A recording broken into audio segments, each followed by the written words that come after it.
Well, let's try again. I don't know what's happening, my dears.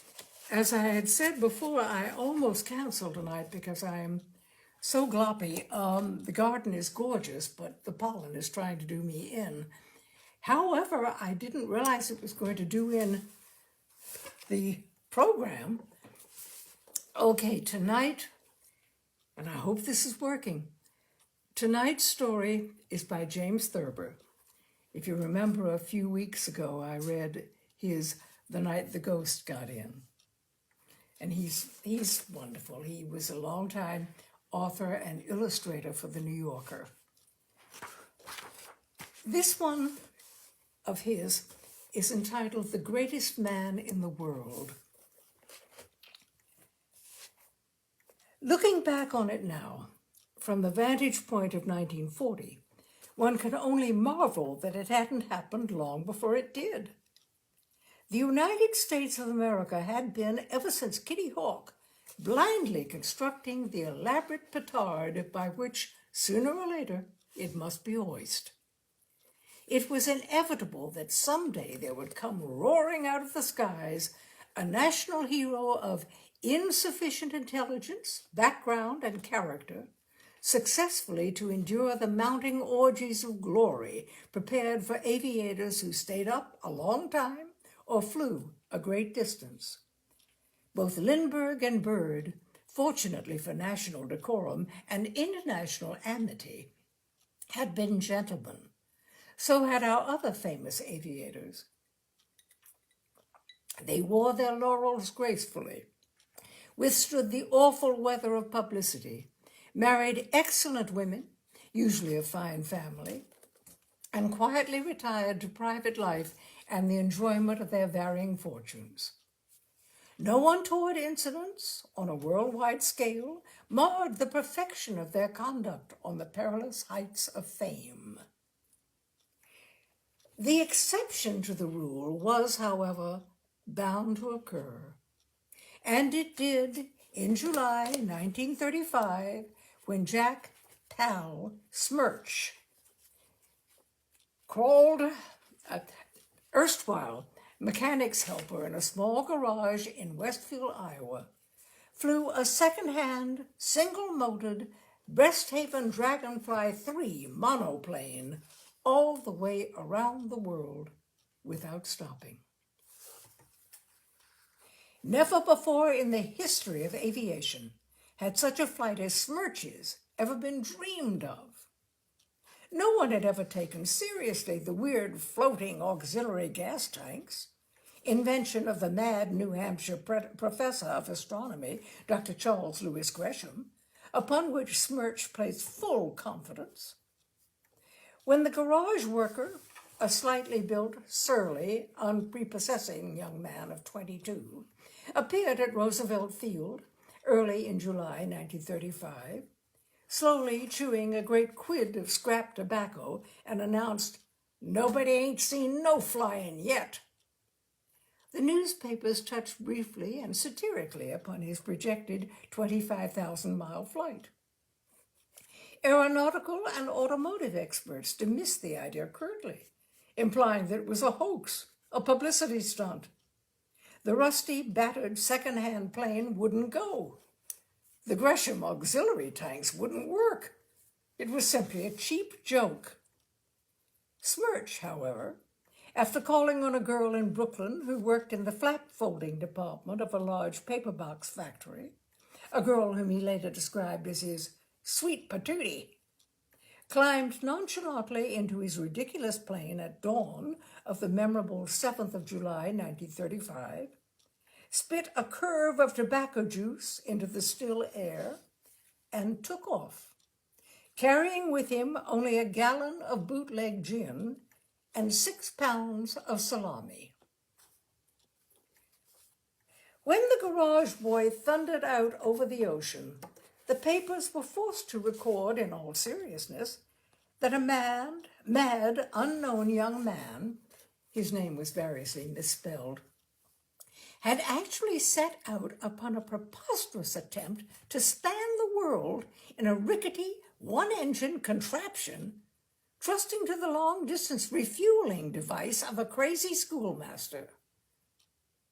When 9 days later, without having stopped once, the tiny plane appeared above San Francisco Bay, headed for New York, spluttering and choking to be sure, but still magnificently and miraculously aloft, the headlines, which long since had crowded everything else off the front page, even the shooting of the governor of Illinois by the Capone gang, swelled to unprecedented size, and the news stories began to run to 25 and 30 columns. It was noticeable, however, that the accounts of the epoch-making flight touched rather lightly upon the aviator himself. This was not because facts about the hero as a man were too meager, but because they were too complete. Reporters who had been rushed out to Iowa when Smirch's plane was first sighted over the little French coast town of Sully-le-Maire to dig up the story of the great man's life had promptly discovered that the story of his life could not be printed. His mother, a sullen short-order cook in a shack restaurant on the edge of a tourist camping ground near Westfield, met all inquiries as to her son with an angry, "Oh, the hell with it. I hope he drowns." His father appeared to be in jail somewhere for stealing spotlights and lap robes from tourists' automobiles. His young brother, a weak-minded lad, had but recently escaped from the Preston, Iowa reformatory and was already wanted in several western towns for the theft of money order blanks from post offices. These alarming discoveries were still piling up at the very time that Pal Smirch, the greatest hero of the 20th century, blear-eyed, dead for sleep, half-starved, was piloting his crazy junk heap high above the region in which the lamentable story of his private life was being unearthed, headed for New York and a greater glory than any man of his time had ever known. The necessity for printing some account in the papers of the young man's career and personality had led to a remarkable predicament. It was, of course, impossible to reveal the facts, for a tremendous popular feeling in favor of the young hero had sprung up like a grass fire when he was halfway across Europe on his flight around the globe. He was therefore described as a modest chap, taciturn, blonde, popular with his friends, popular with girls. The only available snapshot of Smirch, taken at the wheel of a phony automobile in a cheap photo studio at an amusement park, was touched up so that the little vulgarian looked quite handsome.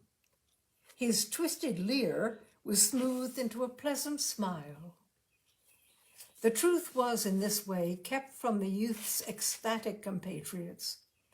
They did not dream that the Smirch family was despised and feared by its neighbors in the obscure Iowa town, nor that the hero himself, because of numerous unsavory exploits, had come to be regarded in Westfield as a nuisance and a menace. He had, the reporters discovered, once knifed the principal of his high school. Not mortally, to be sure, but he had knifed him. And on another occasion, surprised in the act of stealing an altar cloth from a church, he had bashed the sacristan over the head with a pot of Easter lilies. For each of these offenses, he had served sentence in the reformatory.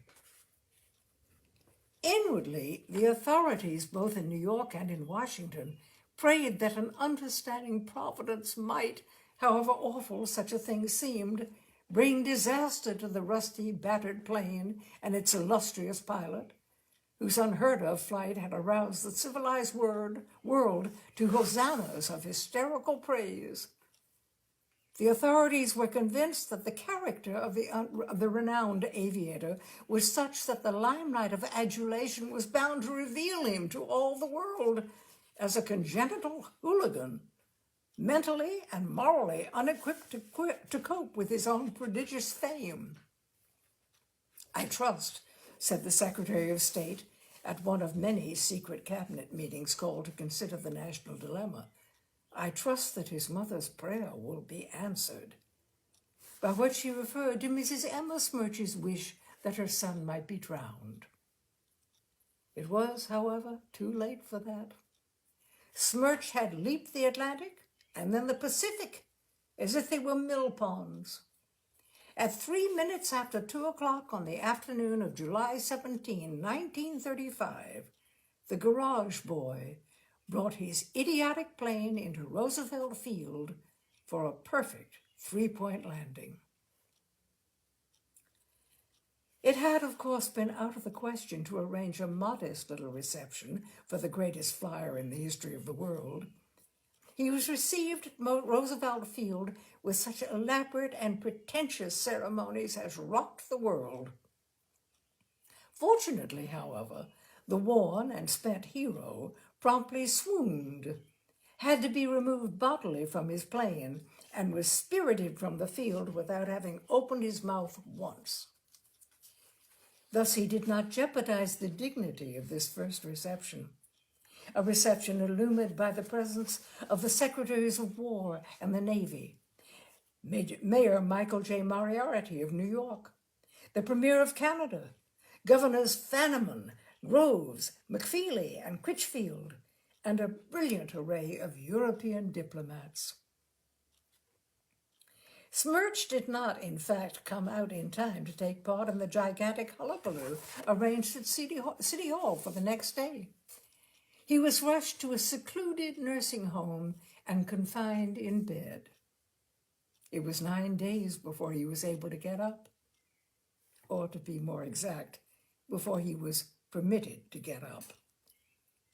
Meanwhile, the greatest minds in the country, in solemn assembly, had arranged a secret conference of city, state, and government officials, which Smirch was to attend for the purpose of being instructed in the ethics and behavior of heroism.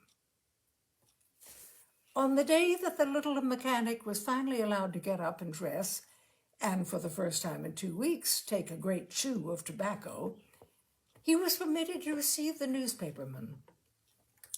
This by way of testing him out. Smirch did not wait for questions. "Yous guys," he said, and the Times man winced. "Yous guys can tell the cockeyed world that I put one over on Lindbergh, see? Yeah, and made an ass of them 2 frogs. The 2 frogs was a reference to a pair of gallant French flyers who, in attempting a flight only halfway around the world, had 2 weeks before unhappily been lost at sea. The Times man was bold enough at this point to sketch out for Smirch the accepted formula for interview in cases of this kind. He explained that there should be no arrogant statements belittling the achievements of other heroes, particularly heroes of foreign nations. "Oh, to hell with that," said Smirch. "I did it, see? I did it, and I'm talking about it." And he did talk about it. None of this extraordinary interview was, of course, printed. On the contrary, the newspapers, already under the disciplined direction of a secret directorate created for the occasion and composed of statesmen and editors, gave out to a panting and restless world that Jackie, as he had been arbitrarily nicknamed, would consent to say only that he was very happy and that anyone could have done what he did. My achievement has been, I fear, slightly exaggerated, the Times man's article had him protest with a modest smile. These newspaper stories were kept from the hero, a restriction which did not serve to abate the rising malevolence of his temper. The situation was indeed extremely grave, for pal Smirch was, as he kept insisting, raring to go. He could not much longer be kept from a nation clamorous to lionize him. It was the most desperate crisis the United States of America had faced since the sinking of the Lusitania.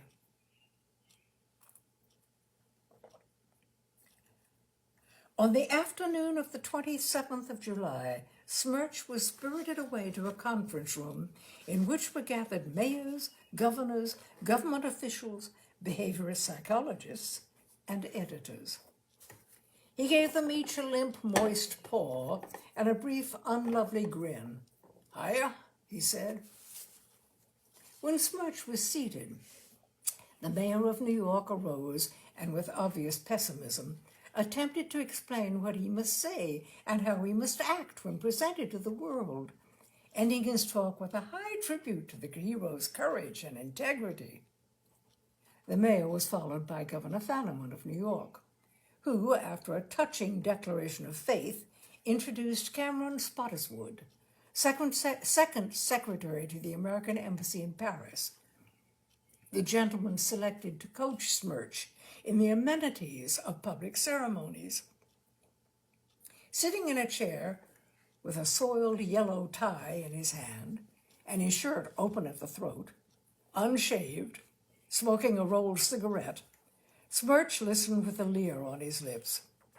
I get you, he cut in nastily. "You want me to act like a softy, huh? You want me to act like that," obscenities, "babyface Lindbergh, huh? Well, nuts to that, see?" Everyone took in his breath sharply.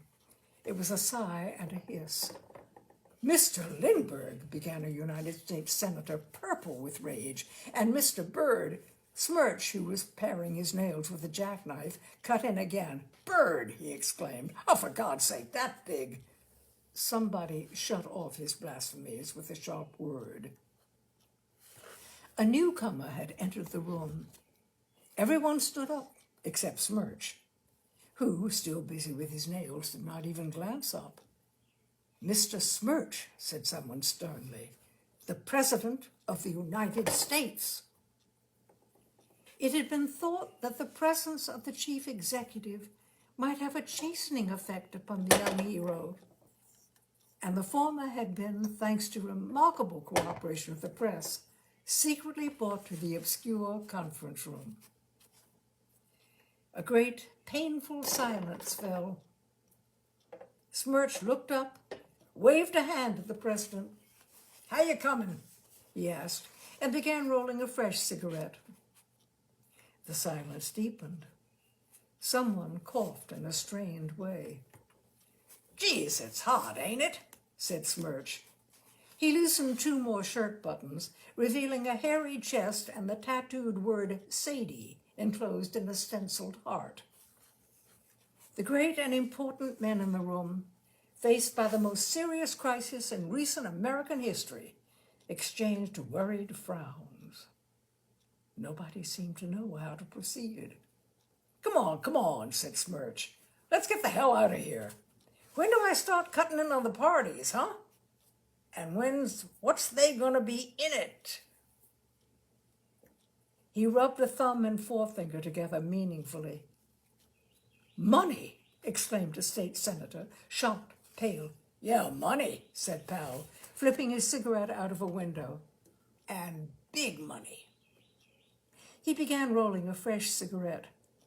"Big money," he repeated, frowning over the rice paper. He tilted back in his chair and leered at each gentleman separately. The leer of an animal that knows its power. The leer of a leopard loose in a bird and dog shop. "Oh, for God's sake, let's get someplace where it's cooler," he said. "I've been cooped up plenty for 3 weeks. Smirch stood up and walked over to an open window, where he stood staring down into the street 9 floors below. The faint shouting of newsboys floated up to him. He made out his name. "Hot dog!" he cried, grinning, ecstatic. He leaned out over the sill. "You tell 'em, babies!" he shouted down. "Hot diggity dog!" In the tense little knot of men standing behind him, a quick, mad impulse flared up. An unspoken word of appeal, of command. seemed to ring through the room, yet it was deadly silent. Charles K.L. Brand, secretary to the mayor of New York City, happened to be standing nearest Smirch. He looked inquiringly at the President of the United States. The President, pale, grim, nodded shortly. Brand, a tall, powerfully built man, once a tackle at Rutgers, stepped forward, seized the greatest man in the world by his left shoulder and the seat of his pants, and pushed him out the window. "My God, he's fallen out the window," cried a quick-witted editor. "Get me out of here," cried the president. Several men sprang to his side, and he was hurriedly escorted out of a door toward a side entrance of the building. The editor of the Associated Press took charge, being used to such things. Crisply, he ordered certain men to leave, others to stay. Quickly, he outlined a story which all the papers were to agree on, sent 2 men to the street to handle that end of the tragedy, commanded a senator to sob, and 2 congressmen to go to pieces nervously. In a word, he skillfully set the stage for the gigantic task that was to follow. The task of breaking to a grief-stricken world the sad story of the untimely, accidental death of its most illustrious and spectacular figure. The funeral was, as you know, the most elaborate, the finest, the solemnest, and the saddest ever held in the United States of America. The monument in Arlington Cemetery, with its clean white shaft of marble, and the simple device of a tiny plane carved on its base, is a place for pilgrims in deep reverence to visit. The nations of the world paid lofty tributes to little Jackie Smirch, America's greatest hero. At a given hour, there were 2 minutes of silence throughout the nation. Even the inhabitants of the small, bewildered town of Westfield, Iowa, observed this touching ceremony. Agents of the Department of Justice saw to that. One of them was especially assigned to stand grimly in the doorway of a little shack restaurant on the edge of the tourist camping ground just outside the town. There, under his stern scrutiny, Mrs. Emma Smirch bowed her head above 2 hamburger steaks sizzling on her grill, bowed her head and turned away so that the Secret Service man could not see the twisted, strangely familiar leer on her lips. And that is The Greatest Man in the World by James Thurber. I'm sorry for whatever happened to cause confusion early on, but we finally got there, and it's a delightful story, and I was so glad to be able to read it to you. Whew, I hope the voice was clear enough. I'm still coping with the pollen, but there we are. I got you this wonderful story by James Thurber. And my dears, I hope you will join me next Wednesday for Tales and Cocktails at 6 o'clock Wednesday evening. Thank you so much for joining me tonight and putting up with all of this. Bye for now.